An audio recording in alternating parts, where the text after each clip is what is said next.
Добронамереност, колегиалност, оригиналност са част от критериите за номинацията екскурзовод на 2013 година. Таня Георгиева е човекът, който отговаря на всички изисквания, категорични бяха колегите й. Много са трудните моменти, действително, но всеки един от присъстващите тук е професионалист и всъщност с лекота се справя, предполагам, в различни ситуации. Екскурзоводите приеха и етичен кодекс, който да налага добри стандарти и да помага на младите гидове. Ние трябва да имаме уважение към страната, в която работим, която представяме. Не да се подиграваме с нея, а да представяме възможно най-добрите моменти. 2013 не е от неуспешните, казват екскурзоводите.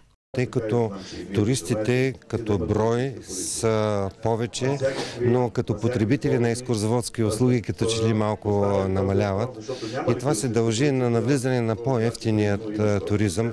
Но пък има и добра тенденция. Увеличават се индивидуалните туристи, които търсят квалифицираните екскурзоводски услуги.